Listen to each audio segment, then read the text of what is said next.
Mystical, magical. My kids got songs stuck in my head now, Frankie C. It's very annoying. What was that? That was... I don't know. I have no idea. That ELO? What are you saying? No, it's a new one. Mystical, magical, some baby, it's logical, phonetic. Yeah, a Supertramp, the logical song. That's what it sounds like. Is it? I don't know what it is. I can't tell what anything is anymore. I'm happy that I'm here. I didn't think I was gonna make it, to be honest with you. You didn't think you were gonna make it? No, not after the amount of sweet potato pie I consumed over the course of the weekend. It was a lot. Good stuff. Speaking of not making it, the Epstein files. We've got an example of how redacted those bad boys are. Meghan Markle's in trouble again. I don't know if I'm down with the mob on this one. We'll share the latest on Meghan. Laura Loomer, this video leaked over the weekend. It was an old video that sort of resurfaced, but I love it because it just shows the amount of lies and betrayal on both sides of the political spectrum. So we'll share that. Speaking of which, Alex Jones thinking about going to the other side of the political spectrum from Donald Trump. He put out a video over the weekend. Nick Fuentes is off his rocker crazy. Maybe one of the last times we talk about Nick Fuentes on the show. Paul Anka on Sinatra. This is one of those stories where I read the headline, Frankie C, and nothing else. He's commenting on exactly Sinatra's microphone, if you will. I can't believe that's a story. We have to discuss these Target holiday bags, and we've got a new merch drop and cyber sale going on now at shopanthonyonair.com. Some exciting new merch. New merch, folks. For those of you out there that like those chair jokes, there's an entire line for you. Good stuff. A whole thing from start to finish, all different kinds. We're covering all different kinds of stories on this episode.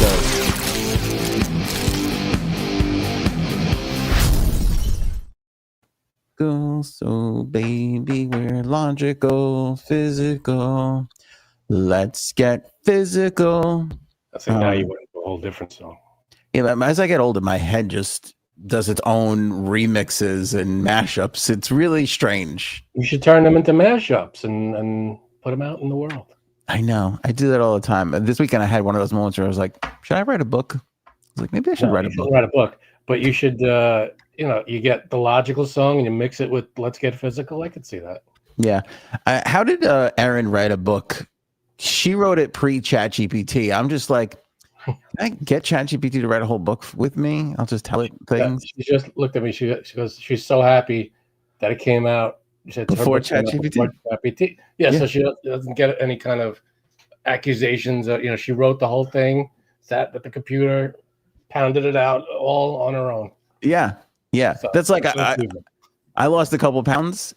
Everybody, mostly my friends, are like, they're like, how's that Wegovy there, big man? How's that Ozempic? I'm like, it's not. I'm like, it's miserably not feeding myself for a year. It's like all that sacrificing and bullshit just so I can have somebody be like, you got any Ozempic on yet? It's like, no, I don't, asshole. I really don't. What are they going to say? Hey, how was that sacrificing and bullshit? Yeah. Every fucking day in the gym. Well, anyway. All right. Who calls you out and says Ozempic? Oh, Janine's brother, Janine. Okay. Well, I think it's just them. I was just gonna actually every one of our friends, I believe at one point, pretty sure you did too. Everybody in the chat definitely. Oh, everybody in the chat said it. Oh, it's what everybody's talking about. I did not. Zempy. I heard in Discord they're referring to me as Zempy Boy. It's not really, I don't care for it. I'm not calling you Zempy. Oh, all right. The forgotten dwarf. Zempy Boy. Zempy. There's Happy, there's Dopey, and there's Zempy. Shout out to Paul, who started off with a great comment. Oh shit, where is it now? Can't find it. He says Ant needs an MRI. But of what? I have no idea. Yeah, that was pretty. We won't know. I don't. I can't. Well, that's a whole different story.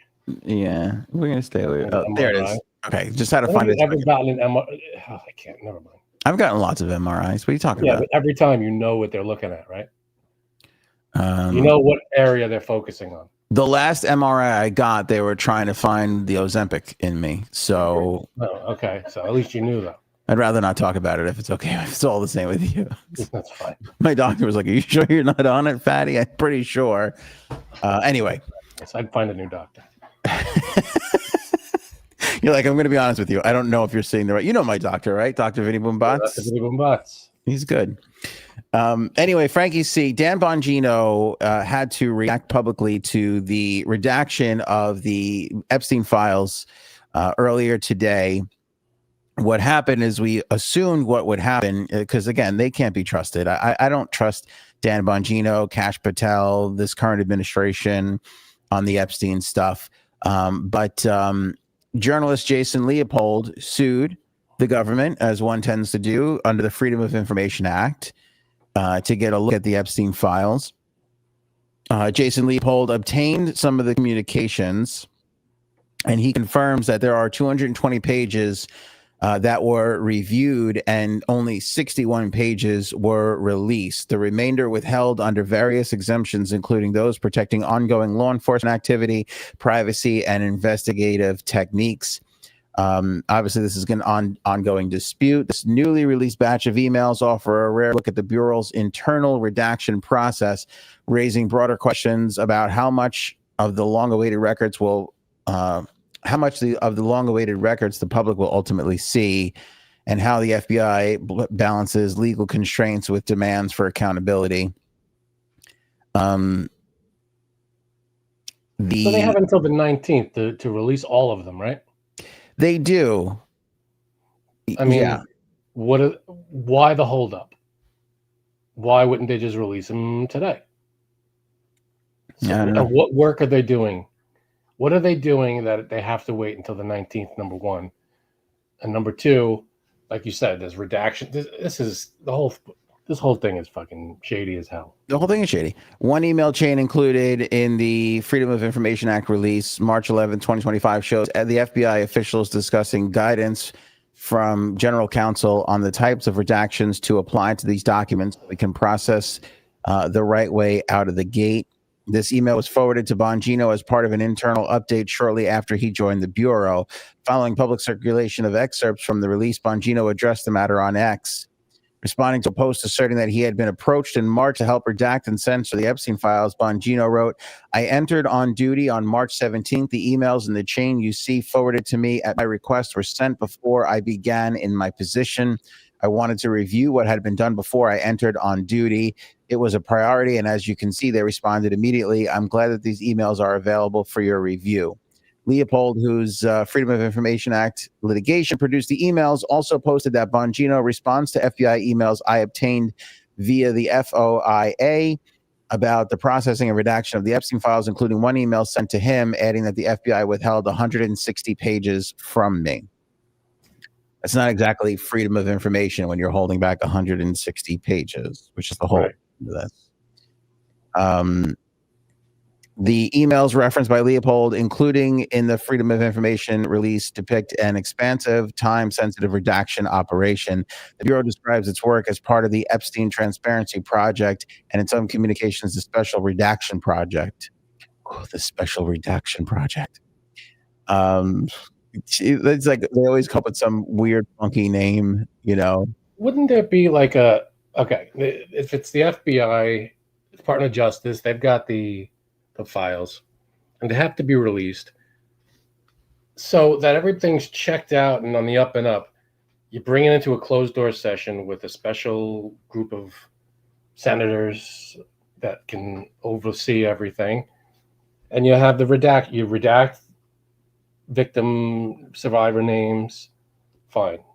Identifying information about survivors, fine. But how is that? How are they being? It's like that should be it. You're frustrated because that should be it. Should be it. Right. Let's redact the victim's name. Boom. Done. End of story. Names, images, fine. You want to redact victims, all for it. But I mean, you've known this is coming out for how many months now? What's the holdup?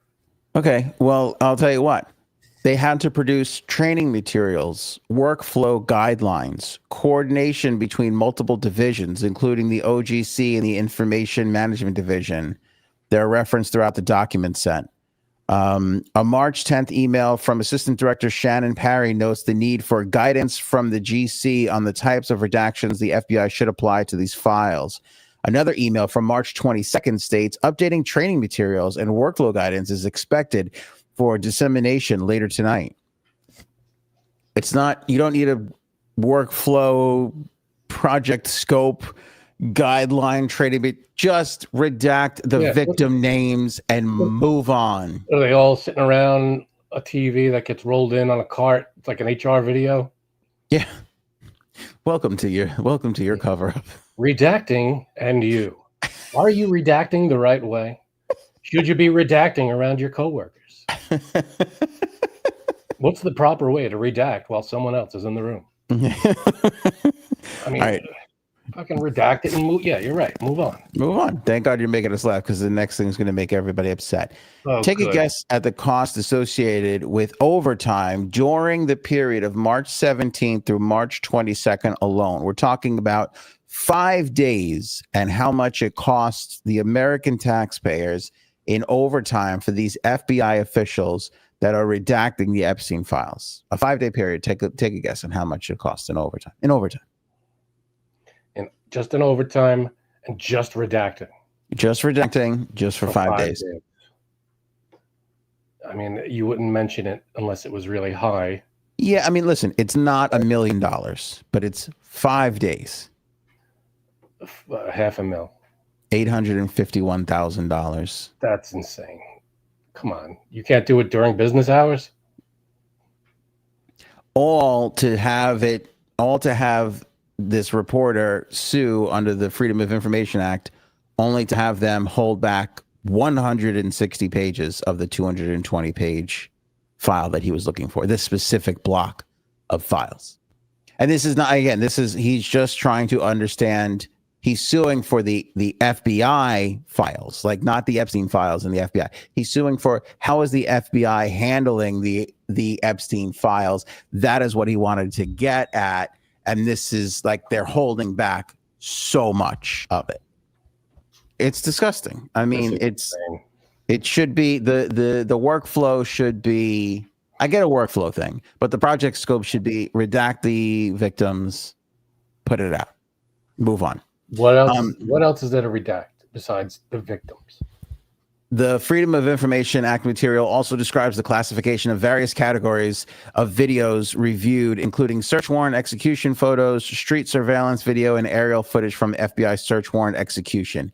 A separate email on April 15th references a review from a video from New York City, the jail where Epstein died in 2019. So again, they're trying to find like if there's some stuff in there, but nobody's going to say these things publicly or through emails or anything like that. You know, they're not going to catch these people in those conversations. Although these people tend to do stupid things at stupid times. So, you know, we'll see. But 19th, as you said.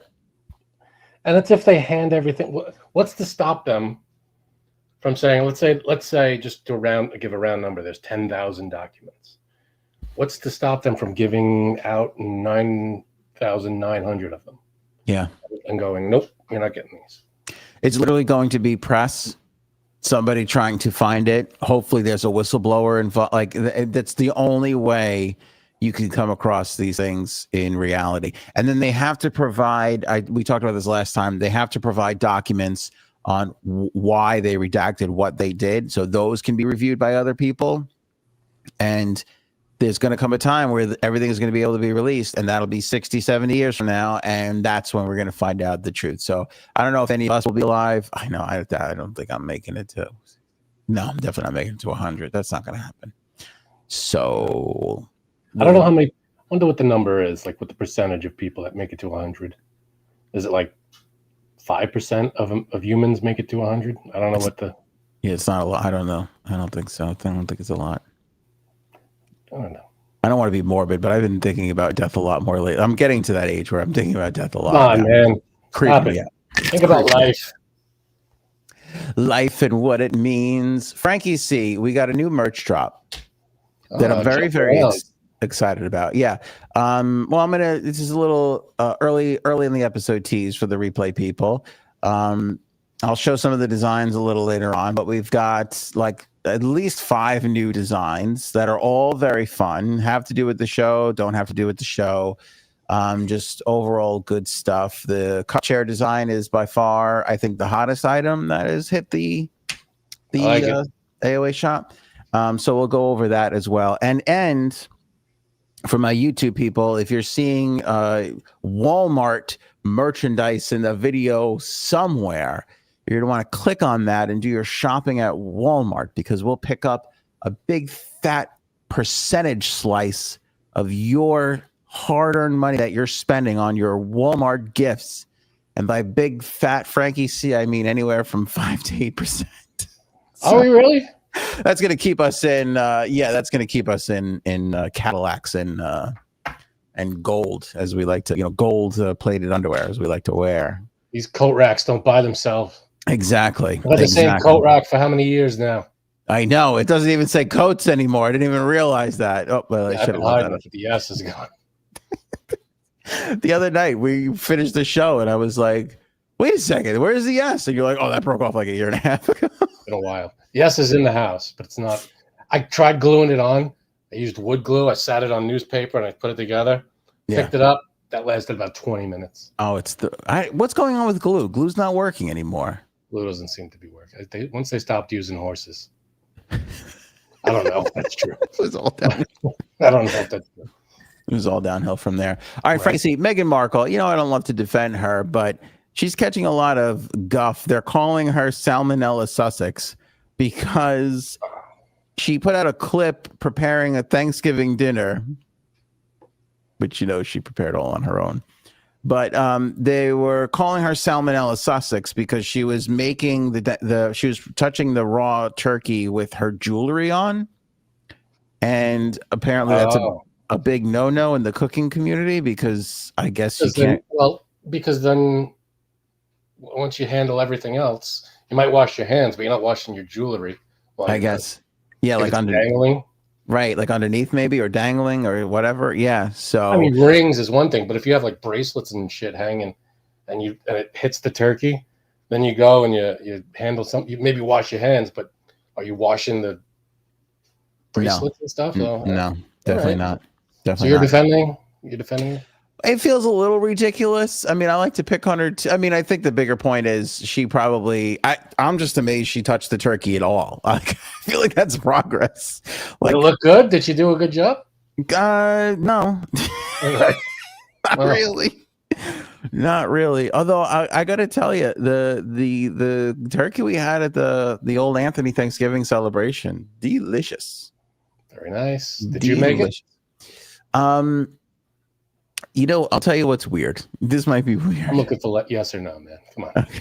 No, I didn't make it. Okay. No, I didn't make it. But we had at Uncle Glory Holes, we had we had stuffed turkey breast.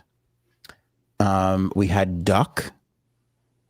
And we had a ham, which was interesting. Yes. That's a lot of different stuff. Well, my Uncle Jamie, requested a ham, as is part of his tradition from Brazil. It's so funny. He's like, Brazil and holidays, we have ham. And we were kind of like, okay, maybe we, and then I was like, wait a second, you're not even an American citizen. You can't be coming into Thanksgiving demanding a menu change.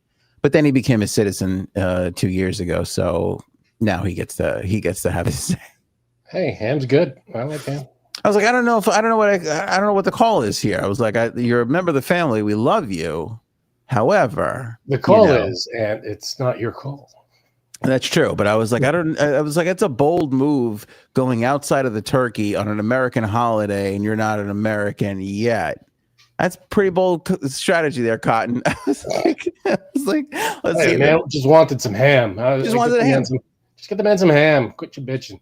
He just doesn't want dry meat. Ain't nothing wrong with that. You know what I'm saying? Fine with ham. Ham's good. But the turkey was good. Uncle Glory Hole had 2 different cranberry sauces, which was interesting. 2 different.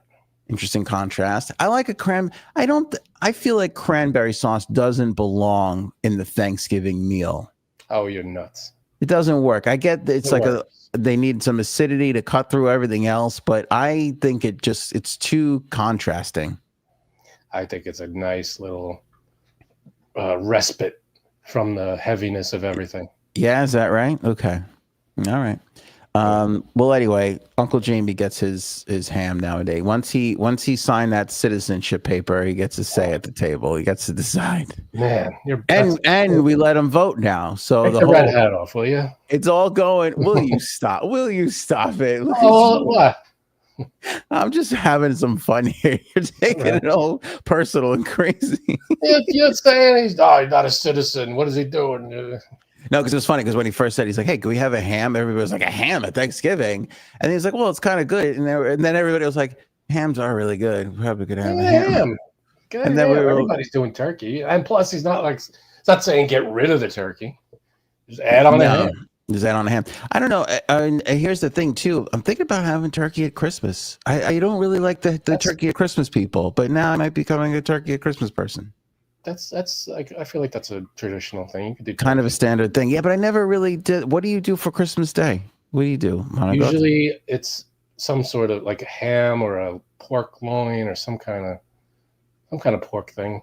You know, you should have ham loin. That's really delicious. I don't think that's a thing, but sure. It's got a little ham loin in there. Sure. At what point do we call it pork? And what point do we call it ham? Where's the differentiation there?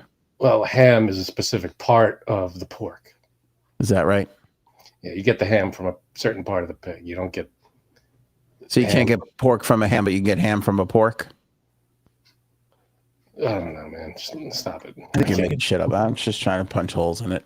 All right. I'm doing research right now. I'm investigating. I'm not taking what you're feeding. The ham comes from a certain part of the pig, so it's all pork.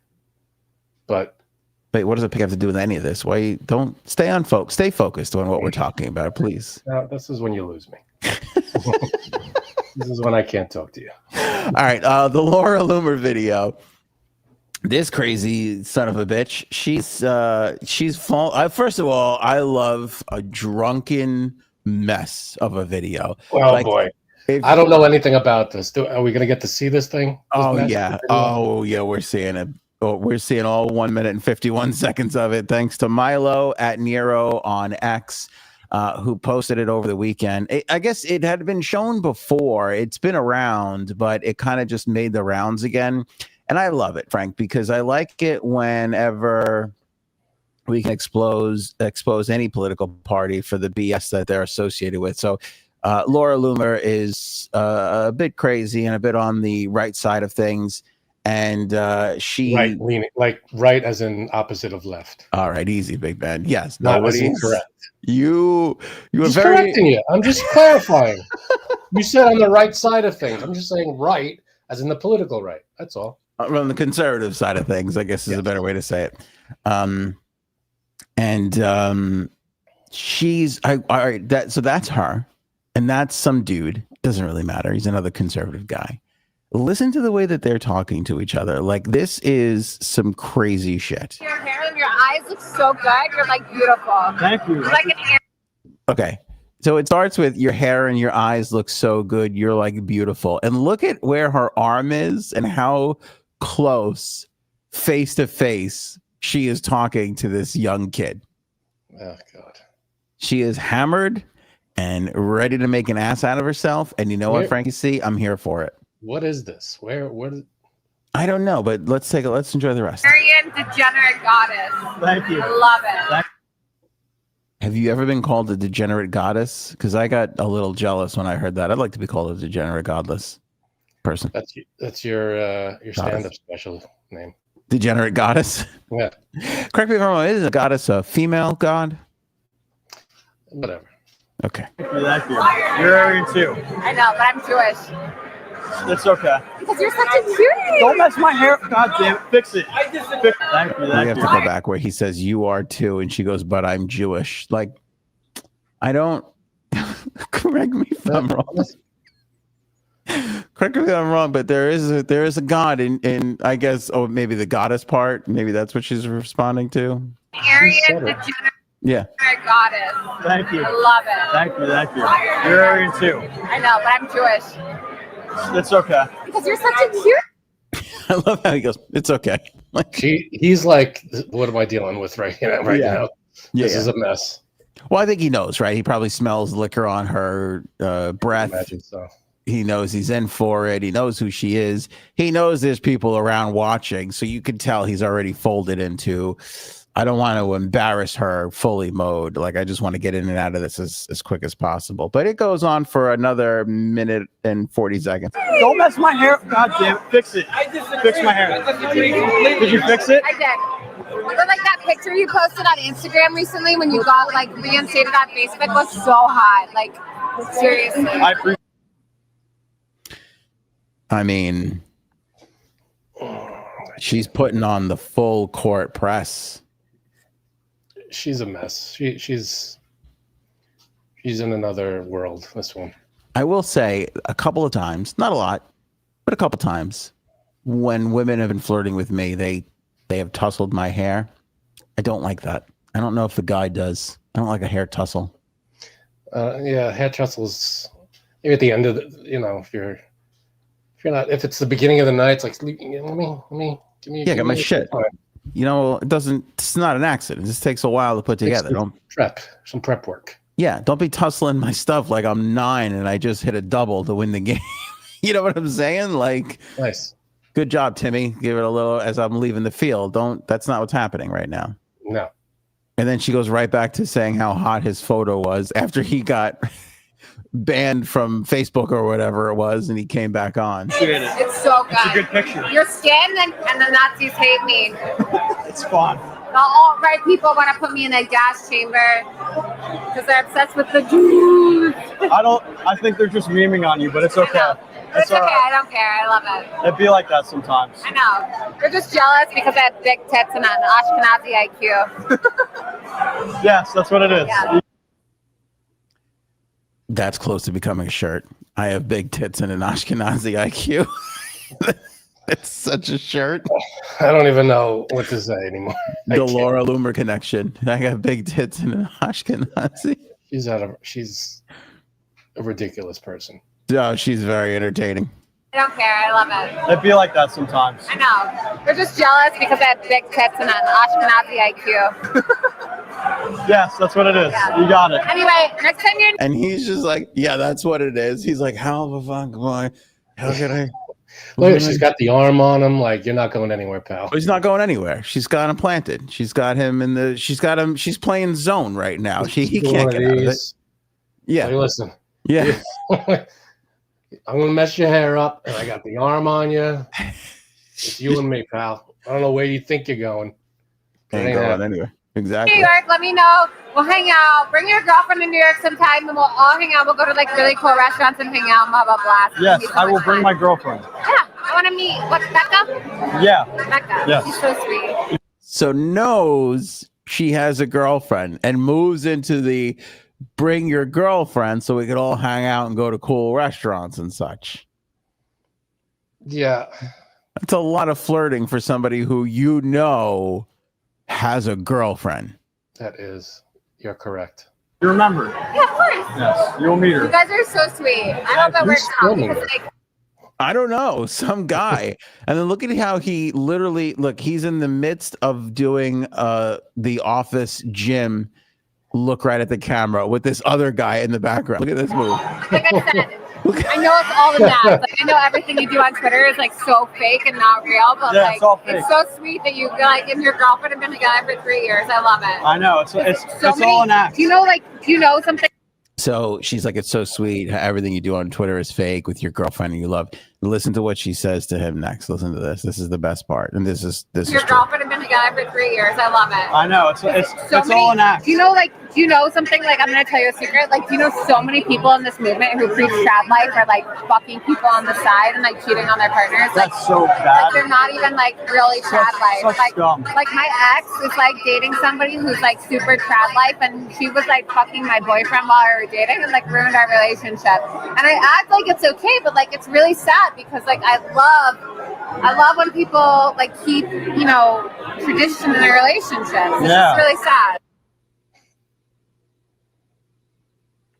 So she basically says everybody in this movement is preaching trad life, traditional life, but they're all fucking somebody else. Yeah, no, I'm sure that's the case, but I'm certain that's the case. I am certain there's a lot of cuck chairs in Washington, D.C. And I'm sure there are a lot of closeted people on the right that preach one thing and then are all over Grindr. And remember, doesn't Grindr like crash every time there's a Republican convention? Every time there's a Republican Every convention, time. yeah. Well, let's not pretend like it's on the right only. Like there are lots of mischievous behavior on the left as well. Sure, but the left are upfront about it. I don't- No, I'm saying like if the left is on Grindr, the left comes out and goes, "Yeah, I'm on Grindr." Oh, they're not as ashamed about it. They're not coming out and going, "Oh, you should get, boo gay people," and then they go on Grindr and they hook up with other gay people. Yeah, but I thought this was a fun example of Laura Loomer just basically like, yeah, I know a lot of people that are doing that. And look, I don't, she's not the most trustworthy person out there, but I believe that part of it. I believe that part of, and again, this goes back to, this is everybody, this is right and left who are just putting this facade out there of what like their behavior is or what they believe in and whatever it is. And then how many times do they go off and they do something else? I mean, and it's not just with sex and things like that. Like look at Nancy Pelosi with the stock stuff and what we learned about Marjorie Taylor Greene with her stock stuff and, retiring day after her, her pension kicks in and shit like that. Like they're all just playing this huge WWE game. And, I don't want to participate in it anymore. So then stop bringing it up. No, I'm just saying, but when you have a thing like this, you got to point it out, it's, I hear you. And then like, okay, so our next story, Alex Jones is leaving Trump's side. He put a video up just prior to the weekend. I think this was maybe Black Friday or something like that. Brian Allen Analysis on Twitter has the clip from Alex Jones's show, which thank God, because I'm not going to sit through a whole Alex Jones show just to pull a clip for everybody. I rely on the internet for that. But this is Alex Jones basically saying he's really, really close to not supporting the current president of the United States anymore. And I'm just going to say it point blank. I'm not a bandwagon person. I don't pile on when other people are doing something. But I know MTG well. She's a woman of incredible integrity. Brought up poor, self-made, very successful construction company, a woman of great integrity. She announced last night that she is resigning. I predicted on the Tuesday broadcast, she didn't tell me this, but I talked to her at length, and it sounded to me like she was thrown in the towel just because she can't be part of something that's, quote, a lesser of two evils. And she's very popular in her district. Wins by some of the widest margins of anyone in Congress. Sorry, I thought this was I'll make my decision, but here it is. I do get conflicted on something. I just have to go to God with it. I have a lot of knowledge, a lot of depth, a lot of sources, a lot of context. And when I do get conflicted on something, I just have to go to God with it and pray about it a lot. And then go to that place that King David talked about, the quiet place, the Most High. And then I'm going to make my decision. And I mean, if God tells me tonight, I'll make my decision. But I am seriously inches away from not supporting Trump anymore. Yeah, because I am not going to watch him commit political suicide. That was Alex Jones from the other day. So what is the line for him that once crossed? Alex Jones says, nope, can't support you anymore. I think it was, as he was referring to the Marjorie Taylor Greene stuff, the fact that she was just like lesser of two evils. I think a lot of people, again, and we'll talk about this because I find this to be fascinating. I find this to be newsworthy. I find this to be something that, even though it isn't the mainstream, they're not going to tackle it like we can tackle it, which is that the president is losing his base to this new America First movement. This group of conservatives that it started with him. He's the guy that was out there going America First, America First, America First, even though nothing he's done has been America first. Well, I think, see, I really feel like he was the first figurehead, what became the MAGA movement. But I think he capitalized on something that he saw that was already out there. Like, again, in its early stages in 14 and 15, if you go back to those QAnon days, and we started to really get a lot of the conspiracy theories and all that kind of stuff, I think a lot of what Trump was running on was things that were out there. And he was the first one that started saying them publicly from a position of like running for office. And that started to pull everybody together in one direction. I don't think he inspired. I don't think it started with Trump. I think Trump saw what was happening, jumped on the wave, and then the wave became huge after he got on it.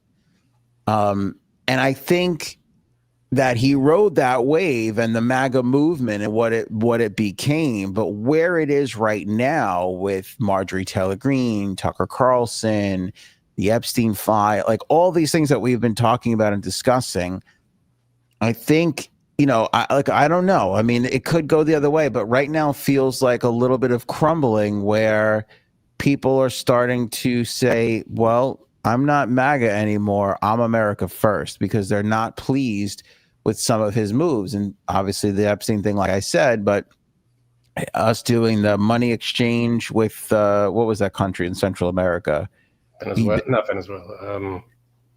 I can't remember. Yeah, the other thing, people are not too pleased that I think the conservatives like his tough stance on the border and the drugs and everything, but I also think that they're weary about getting involved with a war with Venezuela. Everybody's those people. These America First people are not pleased with Benjamin Netanyahu and some of the moves that he's made, and the Trump and the country's continued support of Israel. They're not happy with that. So there's like a lot of things that are starting to line up now where people are saying like, hey, Trump's not America. Marjorie Taylor Greene's America First, but Trump's not anymore. Like Trump is out for himself because is he? You get frustrated because you're like, oh, these people, how do they not know? How do they not see? I think a lot of those people are seeing. They're just like, well, I don't like the other side and all of their corruption, which is not an invalid point. However, I think those same people will get to a point where they're like, okay, I don't know how much we can look the other way on some of these crypto things and the buying of the influence and all that kind of stuff, now that we could be getting into a war with Venezuela and the prices for goods are way higher and have not gone down. Yeah, and if only there was a way we could have seen this coming. I mean, you say that, but people say that. people, I mean, the other day he said that, we'll be able to get rid of income tax and all that stuff. And it's like, you can only lay these promises down for so long until expose the Epstein files too. We'll get to. He did say that, and that did not happen.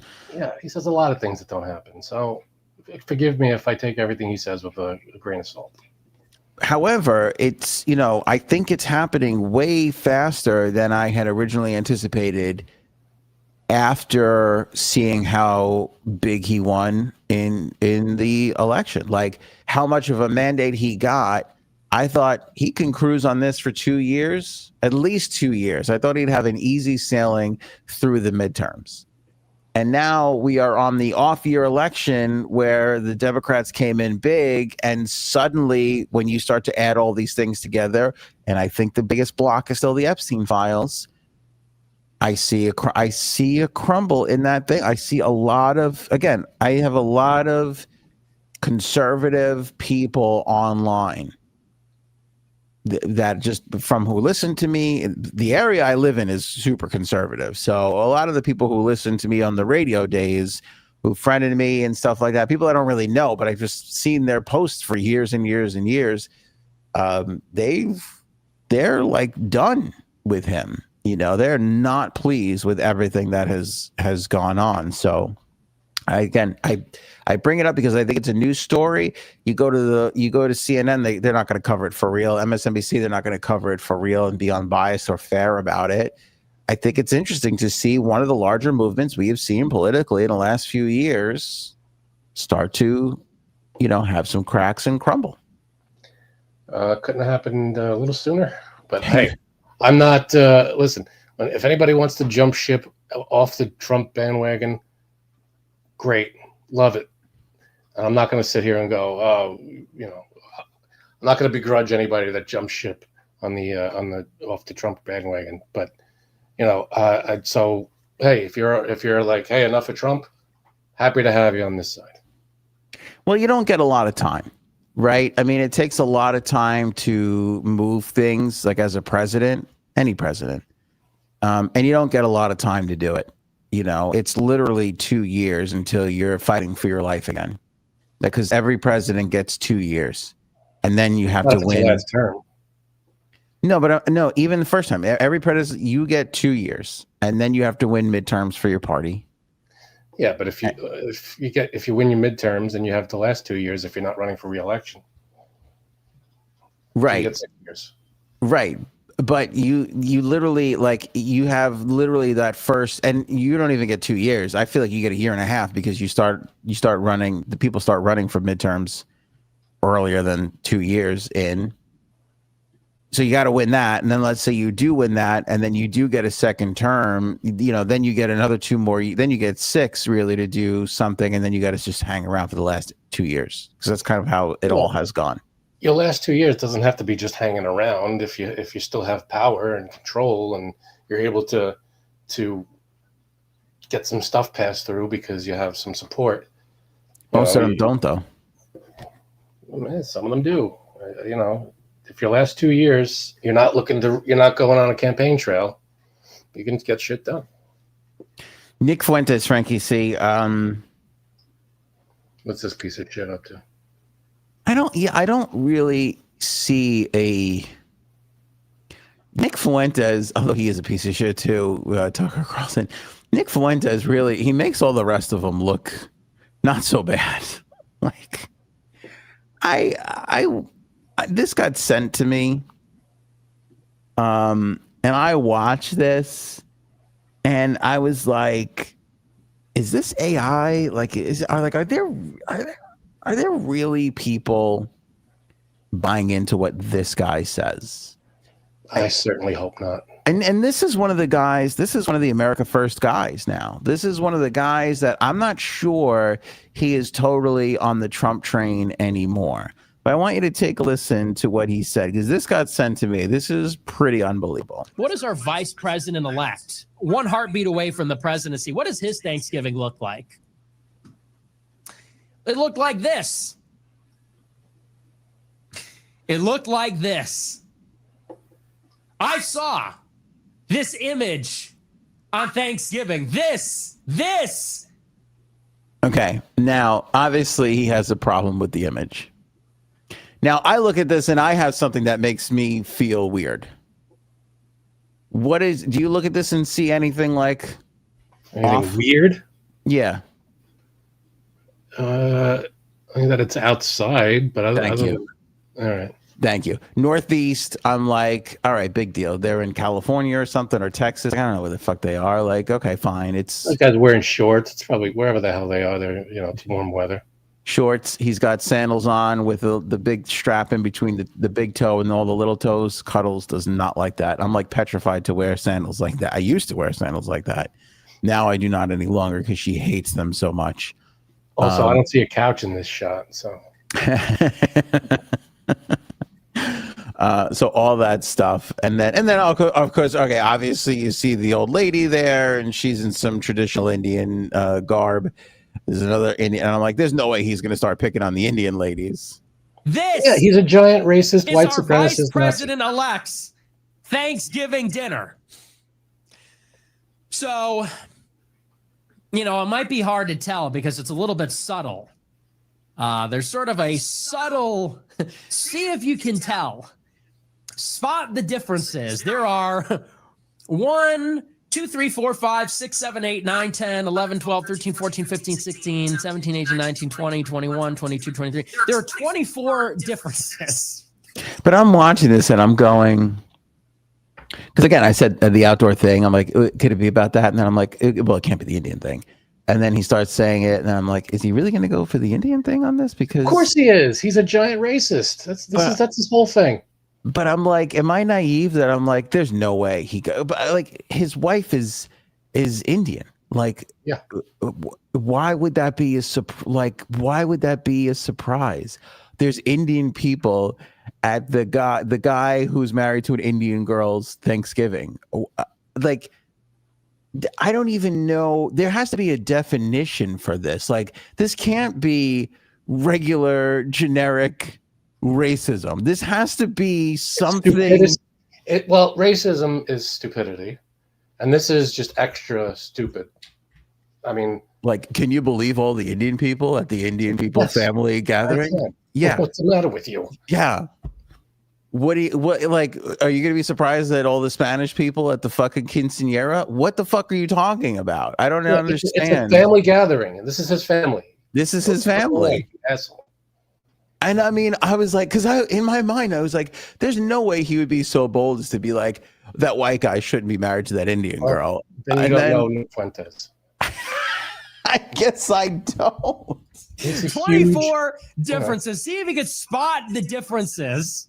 But look at how comfortable and confident he is while delivering this message. I fucking can't believe it. This is the guy that Trump had over at Mar-a-Lago that time and had dinner with him or whatever they go. And then he had no, but that wasn't. He went to Mar-a-Lago, but he was like somebody Trump invited brought him. Whatever, he had dinner with him, and you don't just have a surprise guest with the president. I don't know if they had dinner. I'm only correcting you because I don't want to get it wrong for people, because then we're going to be opened up to a meal, whatever the meal is. No, but I don't think it was. I think he was there. They stopped by. I don't think Trump. I don't know if Trump knew him or not or what. But it wasn't like Trump was like, "Hey, Nick Fuentes, come on over to Mar-a-Lago." Somebody brought him there to like a function or something. Look it up. Are you sure about that? I'm not. But I'd like to get it right. I'd like to really get it right. Between this picture and the image that you just conjured in your mind of your Thanksgiving dinner last Thursday, what do you guys think? Shout out the answer. Well, if you are looking closely, you'll see that there are 2 white people and 24 Asians. Okay. Those are the differences. There are 2 white people present at this Thanksgiving dinner, and there are 24 Indian or East Asian people with brown skin, brown hair, brown eyes, dressed in indigenous garb. Now, correct me if I'm wrong, but isn't indigenous reserved for Native Americans, people who are here in America, like people who are native to a land? Isn't that what indigenous means? So he doesn't understand the difference. You can't expect something smart to come out of his mouth. You really can't. I mean, he's a Holocaust denier. It's insane. So he did have dinner. He dined with Trump at Mar-a-Lago. Trump said it was quick and uneventful. I'm reading from Politico.com.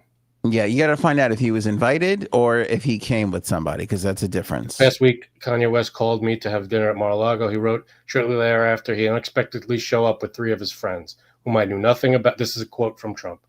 Whom I knew nothing about. We had dinner on Tuesday evening with many members present on the back patio. The dinner was quick and uneventful. Then they left for the airport. However, well, I mean, let's be honest. Nobody knew who this guy was. Did anybody really know who he was until he showed up at that dinner? Because that's the first time. That's why it became a thing. No, but I'm saying, look who this guy is with. No, I get that, but had you ever heard of him or seen his podcast? Oh, you had? I don't watch his podcast, but I've heard of him. I know who he is. Because I'd never heard of him until this. I'd never heard of him until that moment. In fact, when he went on Tucker Carlson and I looked back on it, I was like, oh, this guy is bad news, because I saw like a supercut of all the stupid things he had said. None I think is stupid as what we just witnessed. But I saw a supercut of all that stuff and I was like, oh, this is like, why would Tucker get this guy? And then I forgot about the Mar-a-Lago thing that I feel like put him on the map to begin with. It may have highlighted him and put him on the map, but he's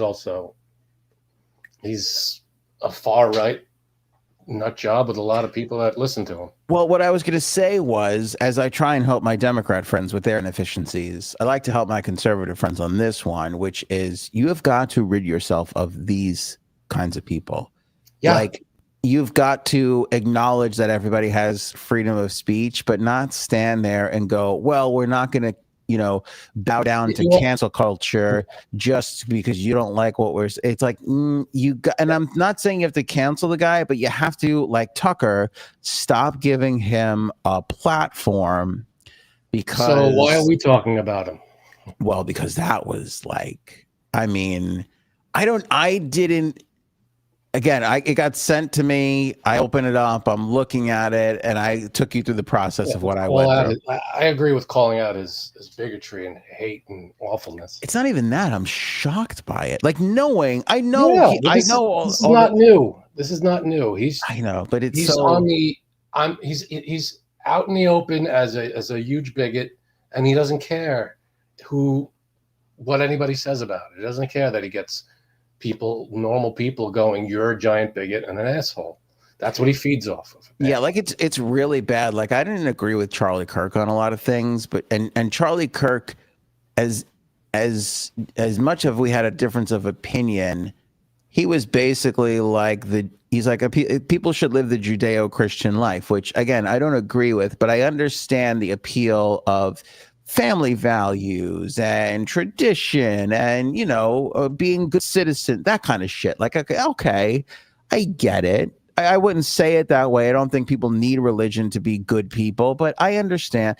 Like, this guy is just like pedal to the metal over to the craziness and not hiding it at all. And he's got a fucking Christmas tree behind him, which is like the most, like, I can't believe there are a lot of nut jobs that hide behind this facade of, oh, this is the right way to be. And it's like, no, you're a giant bigot and full of hate, and it's terrible.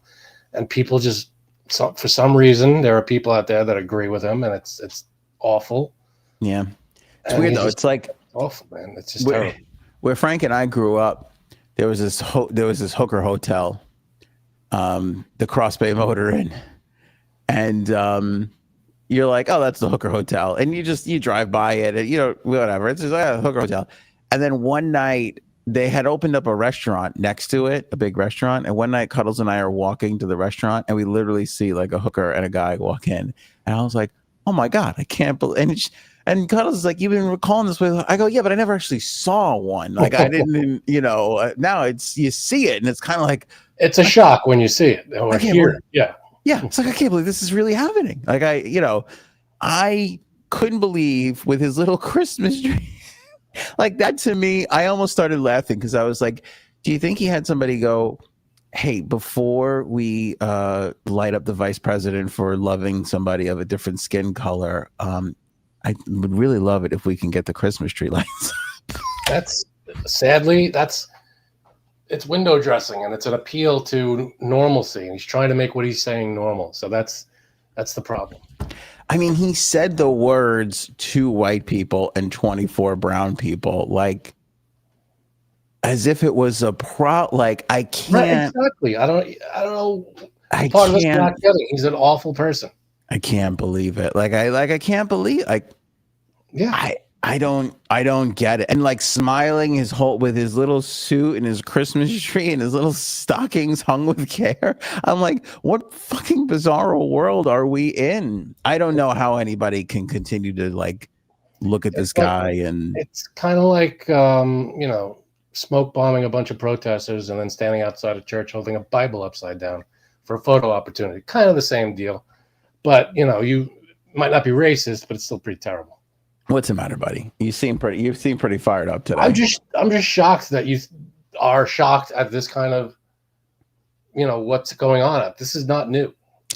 Yeah, you know what? And I know he's not a good person. Like, I know he's a Holocaust, and I read all the things about him going into this video, and the video was still shocking.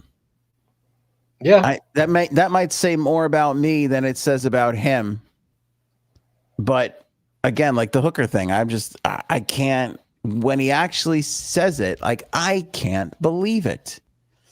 And there it was. It's shocking. It is. And again, for all the people who love to be conservative, you've got to distance yourself from people like that, because you can't have that being associated with part. This is like when the left started with the defund the police, and then they got shellacked in that election. I said the same thing back then. Like, you got to distance yourself from this defund the police crap. It ain't helping. It's not part of the, it's not part of the process. You want some reform. You want things to go a little better, smoother. Not wrong with rooting for, better shit. But you can't be out there going, we got to get rid of the police. Like, people rely on the police to protect them. This guy is nuttier than that. And I just, as I'm watching it, and then I'm like, is this AI? Is it? And then I'm like, let me see if there's, it was just, I don't know.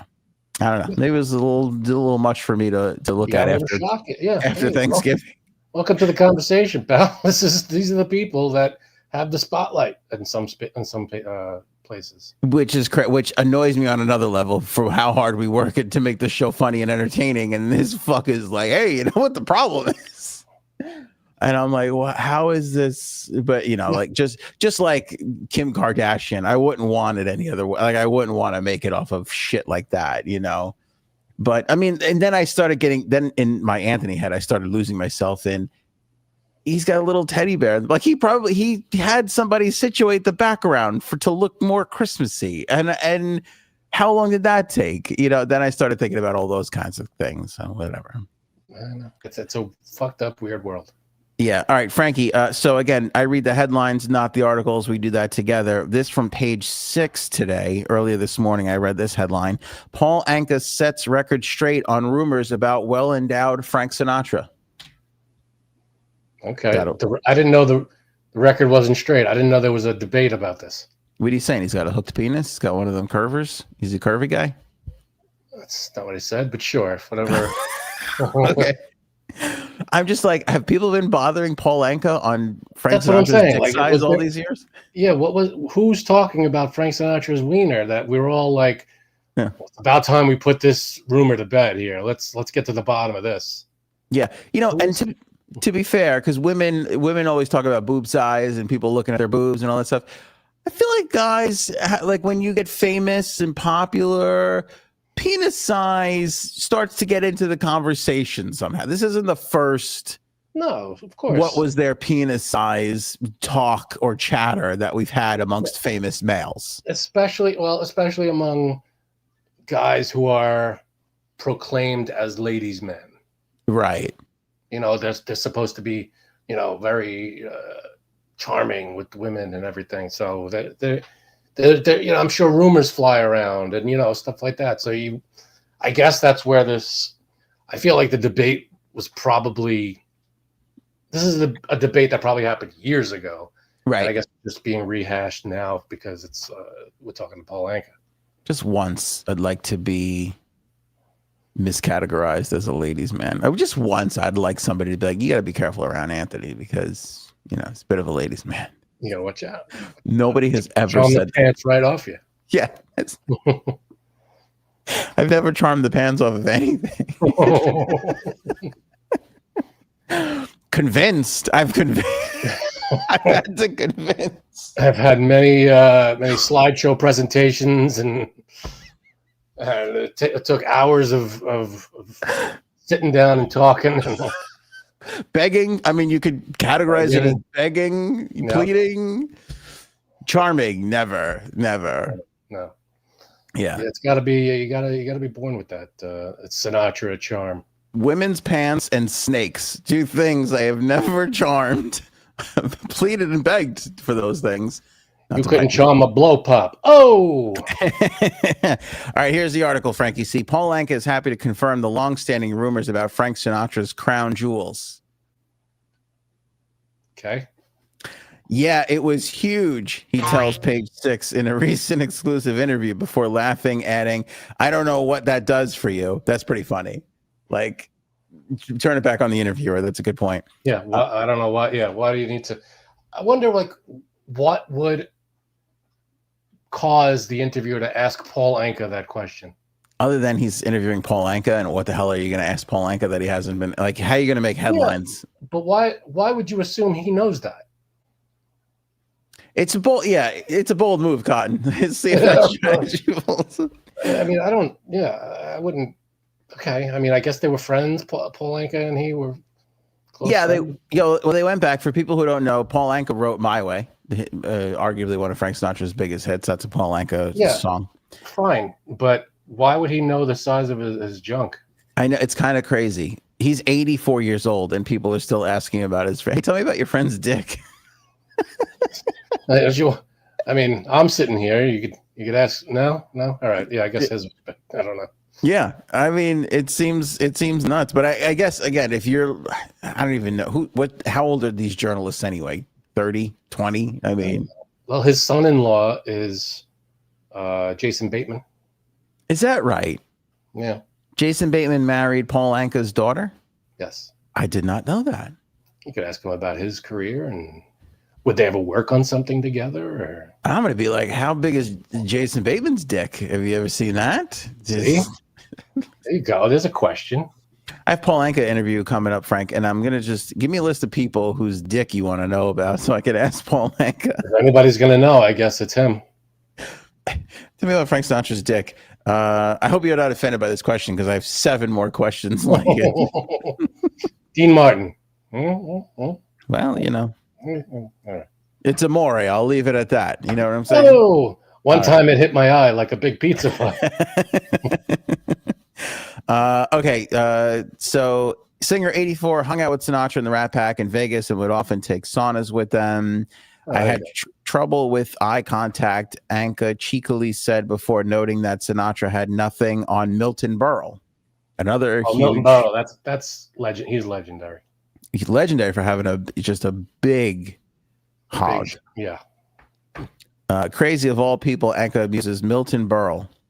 The Milton Berle thing made its way into the SNL movie. Did you see the SNL movie that came out like last year or the year before? No. The one where it's like the first night they're doing the opening. Yeah, Milton Berle is in that, and he like shows Chevy Chase's dick. I'm like, I don't know if this really happened. Like randomly as they're getting ready for their first show, here comes Milton Berle on set going like, you guys aren't stars, I'm a star. And then he pulls his dick out. I'm like, are we taking Chevy Chase's word on that? I don't know whose word we're taking on it, to be honest with you. But I'm going to put it in the Nick Fuentes file if I can't believe that really happened. Sinatra's second wife, Ava Gardner, previously described her husband as having a 19-pound penis. What a nice thing to have your ex-wife say.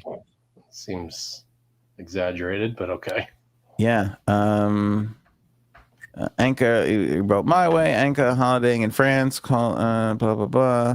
Okay. I guess they just tried to get us to read an article about Paul Anka, and it worked. Hey. Yeah. Nothing about Paul Anka, though, huh? No, I guess not. I'm like, where's the significance about Paul Anka here? They're talking about the song. Oh, he is the subject of an HBO Max documentary, Paul Anka My Way, which premieres December 1st and has a new album coming out early next year. Okay, so that makes me think that somebody on Paul Anka's team was like, hey, you're going to have to talk about Frank Sinatra's dick if you want anybody to try to listen to this record. You know? That's true. Listen, all Paul Anka's fans are mostly dead by now. Paul Anka, what, like, I don't know, I want to say 15 years ago, came out with an album where he covered a lot of like 90s rock songs. Oh, yeah, like the Nirvana song, right? And they were good. 80s and 90s stuff. He did it's a good album. If you it's on YouTube, whatever, Paul Anka doing rock songs. It's like a what's it called? Like a club sound, like he's crooning. It's actually pretty good. Yeah. It's interesting what he says about My Way. Let me see. Is this My Way? Yeah, he sat down at a typewriter and pecked out the now legendary lyrics. He was 24 years old.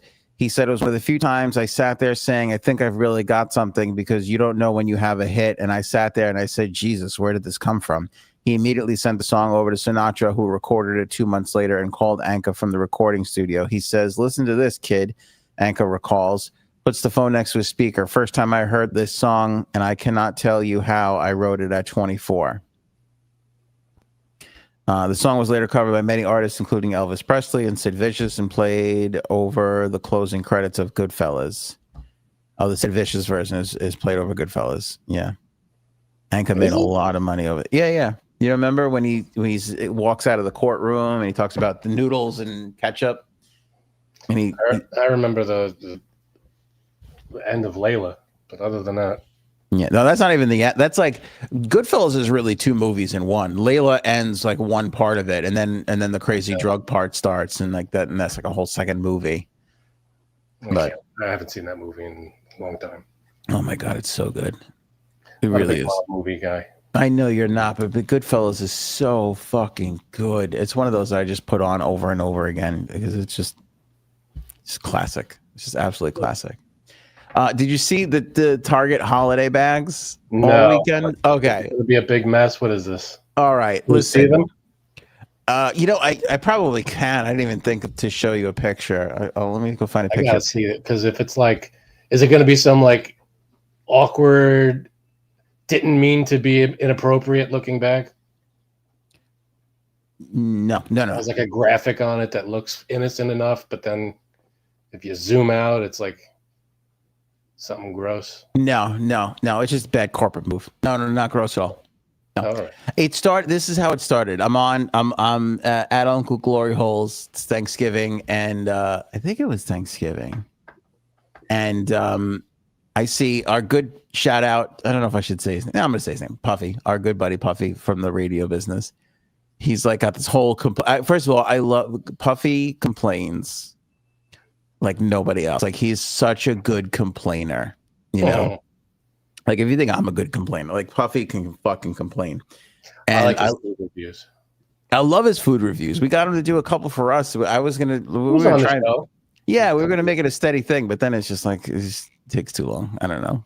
And I think he stopped doing them. I'm not sure, but I love his food reviews. He does like a 13-second food review. It's like that's exactly how long a food review should be. You don't need more than 13. Are you trying this or not? Right. But he writes that him and his wife went to Target to go get this Black Friday swag bag, and they were giving it out to the first 100 people in line. He said he was 85 for sure. He counted it or whatever, and he said that he counted and they stopped at 75. That they only gave out 75 bags. So he had a major complaint with that they didn't actually have 100 bags. And he was really upset. I bet they held 25 back for like employees and friends and shit. Yeah, well, some people got to wet their beaks, They got to get a little taste of the action. I hear you. Nobody's going to count the line. Who's counting the people online? Right. Puffy's counting the people online. Puffy's counting. Puffy's always counting. He's always watching. So I'm like, boy, this must have been like some bag to get people to go down there, And then on my feed, before you show it. Yeah. I can't imagine any kind of bag that I would wait in line for. It would have to be pretty magical, right? Like, wouldn't you say it would have to be like some captivating... Unless it's Mary Poppins bag where I could fit everything in the world in it. And it wouldn't matter. It would be like a magical, like Santa's present sack where I could just keep throwing presents in it and would never get any bigger. Yeah. It'd have to be magical for me to stand outside and wait in line for a bag. Right. Correct. Especially a shopping bag. This isn't even like a Coach bag or a something that's going to be like worth $1 gajillion. Yeah, well, wait until you see it because you'll just realize they've made so many mistakes. Oh, good. on so many levels. So I just Googled Target swag bag Black Friday. And you can see is it that rainbow reflective kind of thing? it's a rainbow reflected. Now I'll just kind of click on some of these thumbnails so you can see. So you can see this young lady kind of holding it up. Yeah. Pretty big bag, right? But the big bag. size of a person's torso, a little bit bigger. Yeah, it's like a big, like a beach bag. Yeah, pretty big size bag. Here, this I don't know whoever got this one, but this was what is inside the bag. Oh, I wasn't even expecting things in it. I thought it was just a bag. Oh no, they were swag bags, stuff we all get. So it was I like thought it was a bag for swag, not a bag filled with swag. They were like, come down for some freebies. In fact, I think here, let's see. This is like the Uno. I'll take an Uno. This was like the advertisement. There's like Beats headphones. There's I don't even know what this is. A hair dryer. They're like, come down, like a Target Circle gift card. Every single bag had a pack of Uno cards and a Nerds candy. Yeah, but like the gummy candy, like they put Nerds around a gummy bear, like that kind of thing. And then I saw one lady open that Nerds thing. There was one inside the bag, not even like a pack of 4 or whatever. There was one Nerd gummy inside the bag. Oof. So okay, what is the thing next to the in between the Nerds and the Uno? I don't know what that is. LM. Those headphones, like those earbuds. No, zoom in on the picture. There's not. Yeah, these are all shitty pictures. I could click on one of the videos, I guess, because everybody has a video of how shitty their fucking swag bag was. Is it every Target gave the same items? Yes. And it's like the idea of an absolute come on, because they advertise these great things and they probably put one set of Beats headphones in the entire country in the bag. And that was it. Did you have to buy them or they just gave them away? They just gave them to you, but you had to wait in line and it went to the first 100 people. So, but a lot of people were like, this is what I fucking waited in line. And the bag is huge. Like, why would you pick a bag that size if you're only I don't mind that. But it makes it look worse. Bag. Well, a big bag is good for shopping. If that's not, you don't want a small bag for, it looks like a reusable Target shopping bag, fine. But if you're going to put something in it and you're telling people what's in it and that's not what's actually in it, then that's a problem. That's a problem. But I'll tell you the other thing. What you just said is exactly what they probably thought. Well, let's give them a big bag so they'll fill it with stuff. Do shopping, yeah. But nobody thought they're going to be pissed when you stick them with a $3 pack of Uno cards and one fucking gummy bear. So it looked like from the ads, it looked like they were getting Beats headphones or earbuds. Right. And it looked like they were getting what looks like one of those bladeless like hair dryers. Mm-hmm. Like Ionics, whatever the hell. A gift card. And 2 other things that I can't really see. Yeah. And all they got was a Uno deck of cards, some gummy bullshit, and a couple other things that I didn't see what the other things were. Yeah, the nothingness. Like one of them was like a makeup thing. They're all just shitty little, like nobody liked it. Like How does this get approved? Exactly. How does it get approved? Now, I will say, like as I started watching all of these things, maybe this is a bigger picture. Hold on, let me see if I can. Click on the picture icon there, bottom left of the screen of the picture. Where bottom left? This one. Of the big picture, the big picture that you have highlighted here. Yeah, the bottom left. Yeah. The bottom left of that picture. There's a little camera icon. Oh, hit that. It makes it bigger. There you go. Oh, you're right. Holy shit! You taught me something tech that's never happened before. Weird. I'm a little nervous.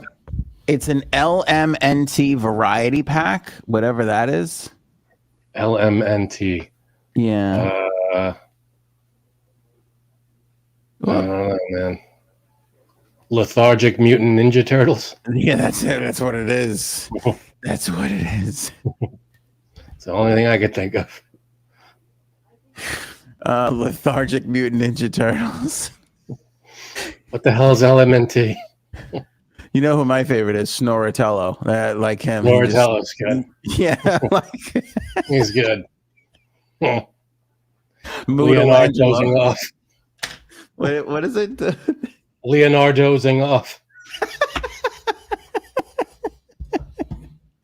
Oh shit. Anyway. Michelangelo, no, this is a shitty deck of cards. One is a Gems shampoo and an Elf. I think that's like lipstick or mascara or something.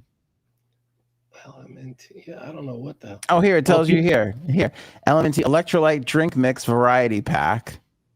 Okay. Nerds juicy hydration gummy clusters. Uno wildcard game. Elf Cosmetics Gems jelly pop juicy gloss. And Elf Cosmetics Gems Strawberry Fields shampoo. Yeah, that's a far cry from Beats earbuds and a hair dryer and all this other stuff. No shit. Now, Lowe's did this too, where they actually gave away like a Lowe's bucket, like a 5-pound bucket with stuff in it. And again, they didn't have a ton of stuff, but the reaction from their people was so different because they gave everybody like drill bits. Like everybody got like a little drill bit kit, and everybody's like, "Oh, you're honest about what you're giving them." Yeah, and they gave them like, let me Google Lowe's bucket.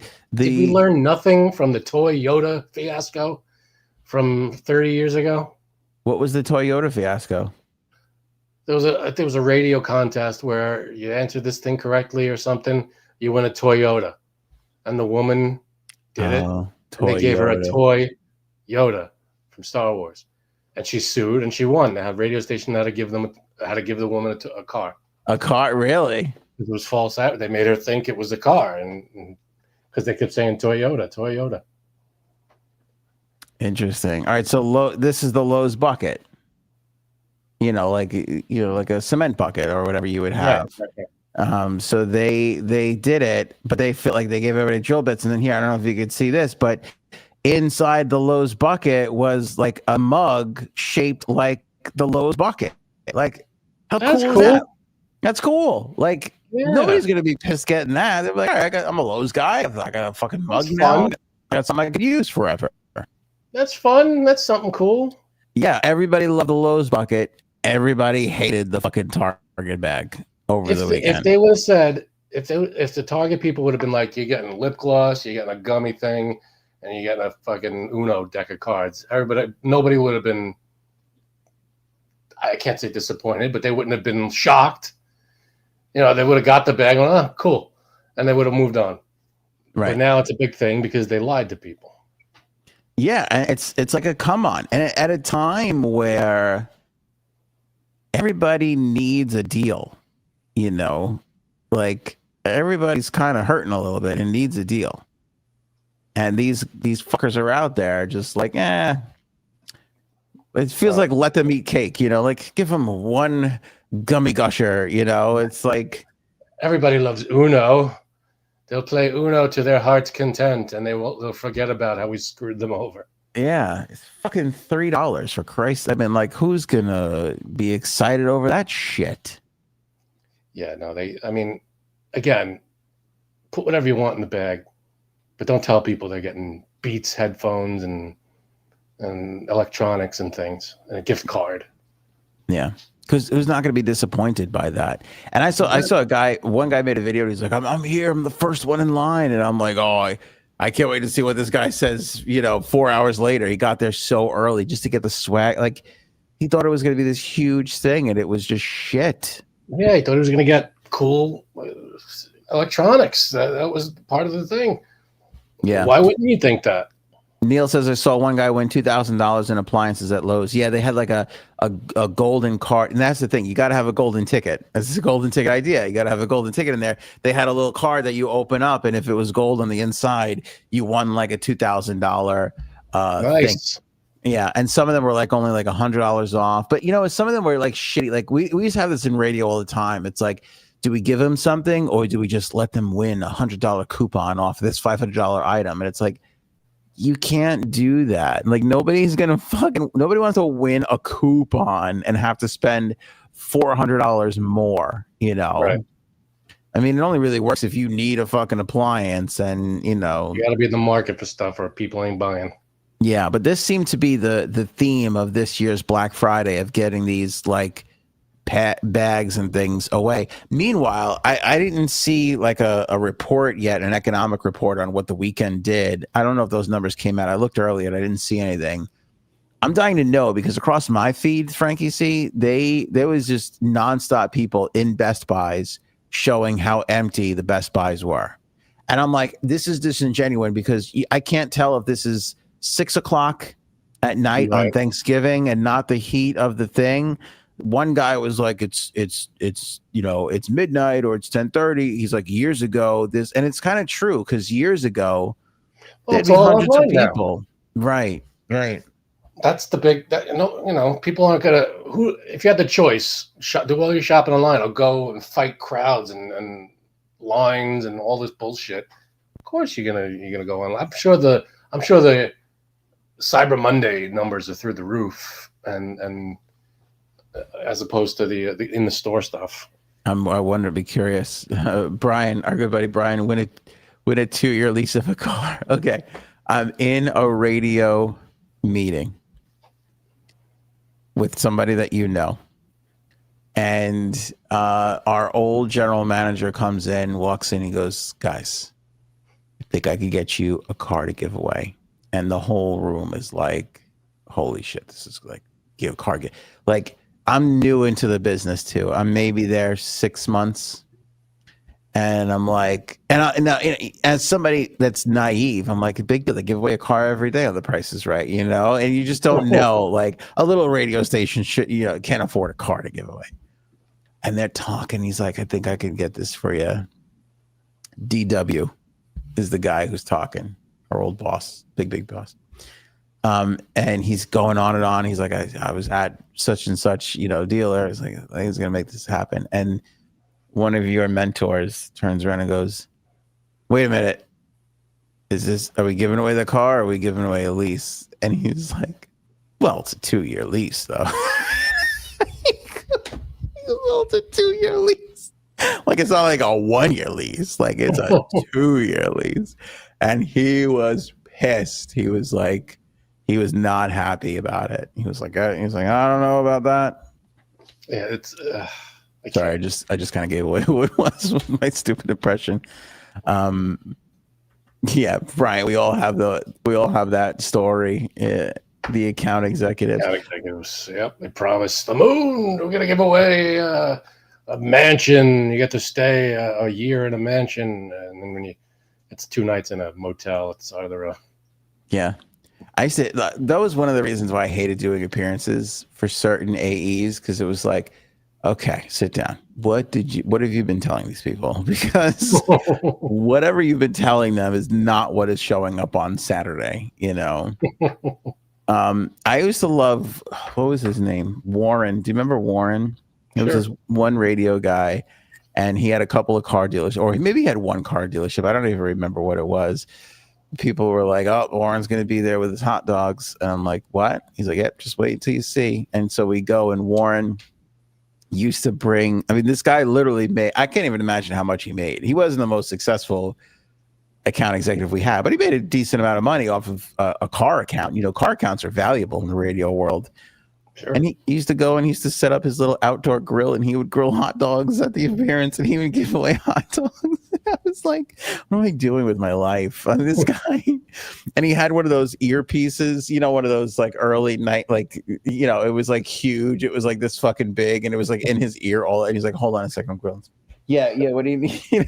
Fucking, and I just remember thinking to myself, what is somebody calling to complain they didn't get enough red onions? The fuck are you doing? Oh my God. Don't actually explain account executives to anybody. It can't be done. There's nothing like they're the rarest of rare animals, account executives. They really are a They're special. fun, they can be fun. Oh, when you get a good one, yeah, there's nothing better. There's just nothing better than a good radio, just somebody who knows their way around stuff, But I mean, how many, I bring this Target bag up thing because how many meetings have you been in where this exact idea comes across your desk and you're like, do I have to be the one to say this is like, am I? This is garbage. What are we doing? Stop talking about this immediately, please. You're killing everybody here. Yeah, I love when everybody's excited about something, and you're like, "Did I just slip into another dimension? Why are we all excited about this?" Yeah.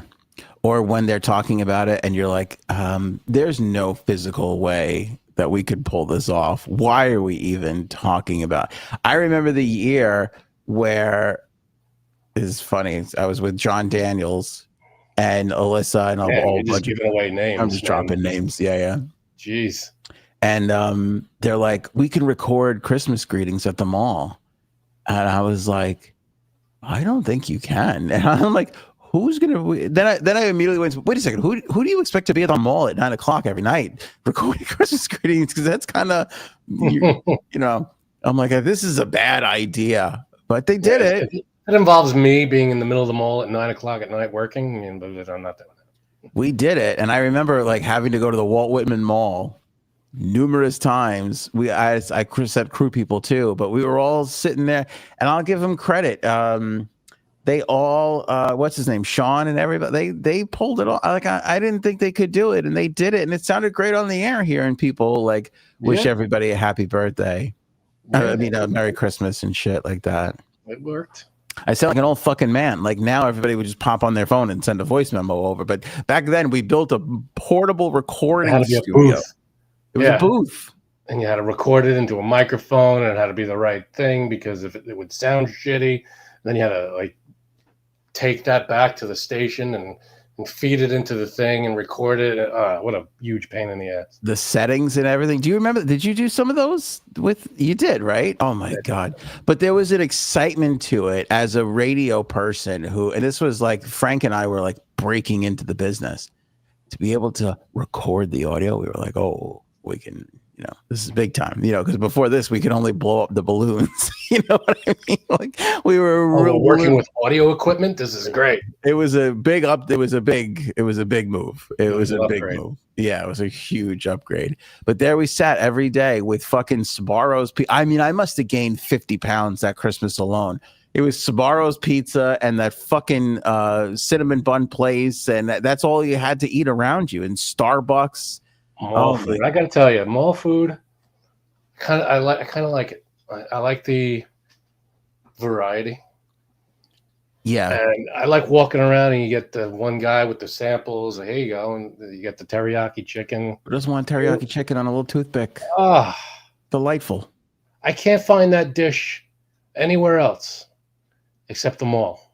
Why have another Asian-inspired cuisine go with the mall teriyaki? You're right. You can't get that on your local. I want a bowl of white rice with bits of teriyaki chicken just on top, and just pour the teriyaki sauce all over it. And I can't find it anywhere but the mall. Sounds like you want to be the bowl too, with the teriyaki sauce being poured on you.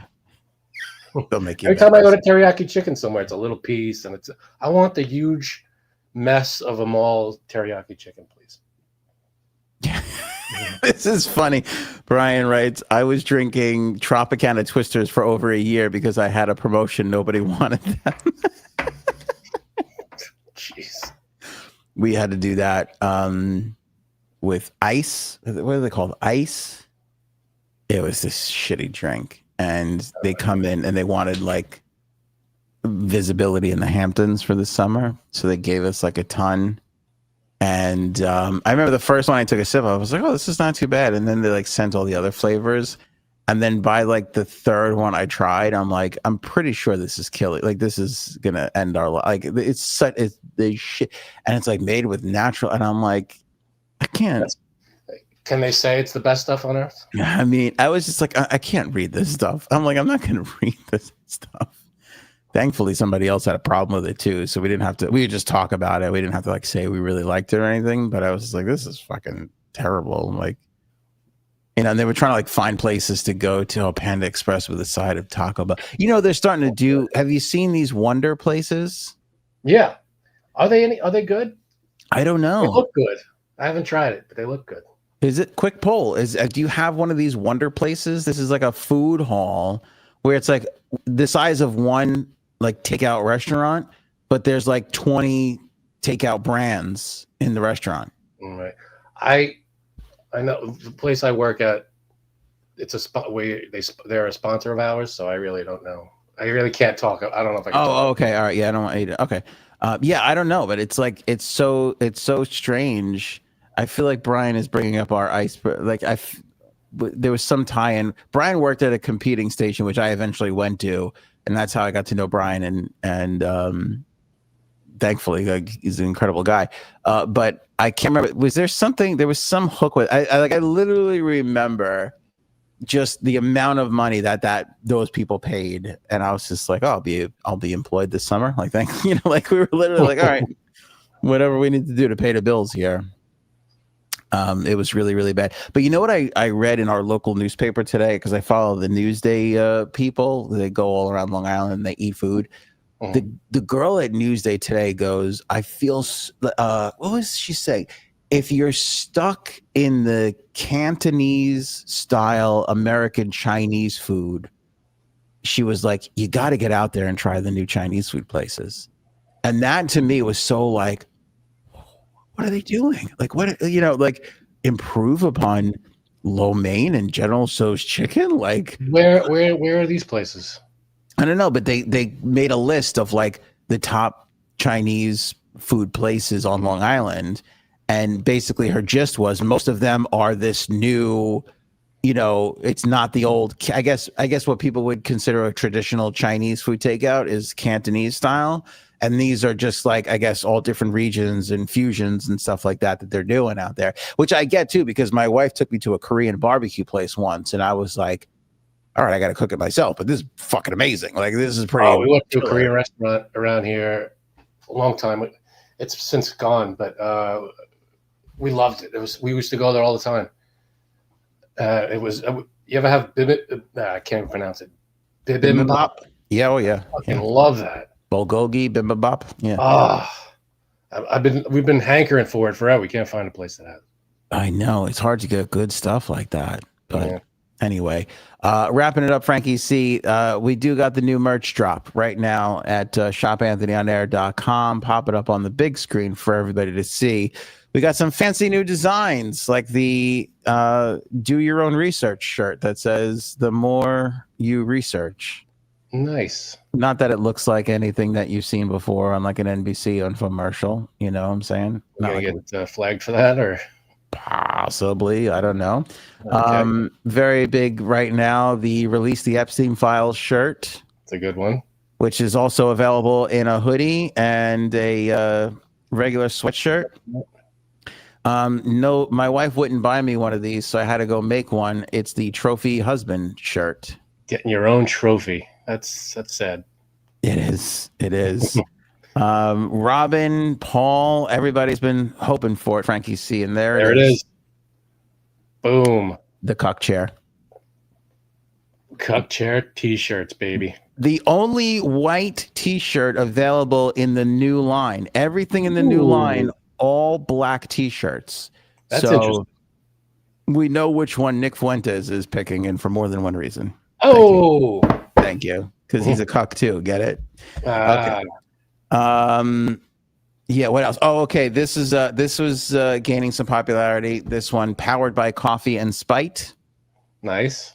It's a nice little new item there. The AOA shop. I like it. Doom scrolling. There's a doom scrolling shirt. It says, "Hurry up, I want to get back to doom scrolling," which a lot of people feel like. And relatable. An unsupervised shirt written in this funky, weird little script that looks pretty cool. Fun. Yes, that's a thing, by the way. Like, you have to have something that's shows you can get into mischief in one word. I like it. What's that? Not on my bingo card. We've got these gluten-free shirts, and then this is a cool one, not on my bingo card, and it says 2026 in this little writing. So that's obviously another popular saying these days with the kids. You know, not on my bingo card. By the way, 6-7. I rejected the 6-7. That came up at the meeting, and I was like, I don't think we can really do that. Yeah, by the time these go on sale, 6-7 is not going to be a thing anymore. Not going to be a thing anymore. And you could even get the cuck chair on a mug. Nice. Yeah. Can you get the No, I'm trying to figure out. Can you get the mug? I got no. Take your time. On a mug or a mug on a cuck chair. No, I got nothing. Move it on. We didn't think of this, but we should have had the cuck chair on a pillow. I have to see if we can get a pillow going. We should sell chairs. That would be good. Just sell the whole damn chair. Sell the damn chair. Yeah, cuck chairs for free. You probably could sell a cuck chair. Anyway, chairs? Let's just become a chair company. We can't do any worse than we're doing right now. So we'll try everything. We'll give it a try. I wonder if you would sell more chairs if you were the cuck chair company. Just flat out saying, this is what this is for. Yeah, this is for watching your significant other bang somebody else in the discrete boxes. We'll ship it in discrete boxes. Or maybe not. I don't know. Well, whatever. Do they like being discreet, the cucks? I think they like being out there a little bit. I mean, out there, but in their own, on their own terms. This chair was ergonomically designed so that you can comfortably watch your partner fornicate with somebody else. Right. It's a good viewing chair. That'll be the commercial. I'll tell you what, even though you and I have done voiceovers, Brian the Cannon Bandit's done voiceovers, you know who we're going to get to voice over our commercial? That Dyson vacuum guy. Nobody sells a product like that guy. Can't recall his voice. He's like, it's kind of English, and he's very calm, and he's like, you're going to want to watch some strange man plow your wife and have your feet comfortably resting upon the footrest of this ergonomically prepared cuck chair. Ooh, cuck chair with a footrest. That's different. See, there's endless possibilities. There's lots of, yeah. Let's have a meeting. Cucks are us. I don't know. There's something. Yeah. If we open a cuck chair store, we'd be in business for about 6 months. We do a great 6 months, and then that would be it. And that would be it. Like most cucks, I feel like. I don't know if you can really survive in that lifestyle for more than 6 months. That feels like something that ends relationships. But I don't know, man. Could be just me. That's why you get repeat business. You get the next relationship, new cuck chair. Oh, the used cuck chair market must be insane. There you go. See? Tap into that. Must be huge. Frank, early bird special right now on the AOA store. Link in the description, or just go to shopanthonyonair.com. You save 10% off your order when you use the code earlybird at checkout. That will not last long. That's a Cyber Week sale only for this week only. So we're only going to be talking about that a couple more times. Very nice. Pick up Oval, folks. Yes. Written by Aaron. Anthony's got the copyright there. Available on Amazon. Link in the description below. Wonderful book called Oval. Makes for a great holiday item, too. It wraps very, very well. Perfect. That's it for us, Frankie C. We'll catch you guys on Wednesday. Yo, meat potato salad. Maybe we should go now.